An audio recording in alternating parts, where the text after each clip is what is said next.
Our word for today is rejoicing, taking from the Acts of the Apostles, chapter 5. A Pharisee in the Sanhedrin named Gamaliel, a teacher of the law, respected by all the people, stood up, ordered the apostles to be put outside for a short time, and said to the Sanhedrin, "Fellow children of Israel, be careful what you're about to do to these men." Well, let's set the table here. This is what has just happened. Peter and the other apostles had been arrested. And in the middle of the night, they were made free by an angel who told them to go out and continue their preaching in the temple area. And then they were sent for the next day, and they were found not to be in the prison cell where the guards were still in their places outside the door.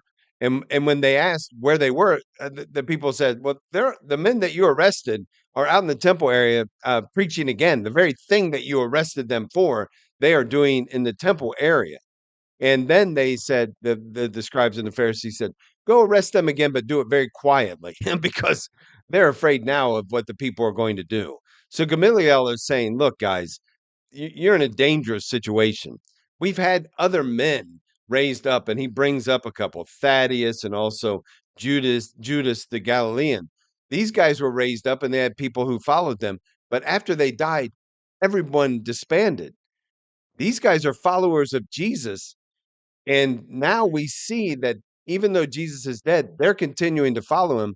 And by the way, remember, these guys were set free, and we don't even know how they got out of the prison cell. The guards that were there don't know how they got out.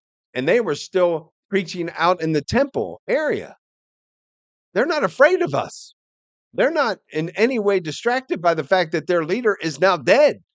They obviously believe in the fact that he's been resurrected, and they are not being discouraged in any way by our treatment, and neither are his other followers. Gamaliel is giving them a little bit of wisdom on this idea. So now we go forward. So now Peter and the other apostles have been made free, but before they're set free, they are flogged. They're beaten. They're not giving us a little quick slap on the wrist. No, they are beaten and they're flogged. And what is their response to that? So they left the presence of the Sanhedrin, rejoicing that they had been found worthy to suffer dishonor for the sake of the name. Brothers and sisters, when we are called into a relationship with the Lord God, yes, we are called into this freedom that only God can bring to us. He has made us free. He has brought us up, not only restored us, but no, brought us to a new stature, sons and daughters of the living God. That is what he's purchased for us.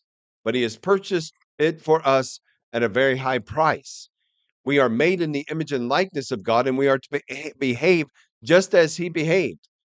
And just as he lived his life, we are called to live our lives. And if we are going to be raised with him, we are also going to suffer with him. And so let us rejoice in that suffering, knowing at the end of the day, we will also rise with him and live with him forever in heaven, because that is the plan of God our Father in sending his Son at the very beginning of this plan, that we might be free, that we might be restored with him and live with him forever in heaven, that we might suffer a little with him, that we might be raised with him as well. And in all of it, that we might rejoice all along the way. Rejoicing, our word for today.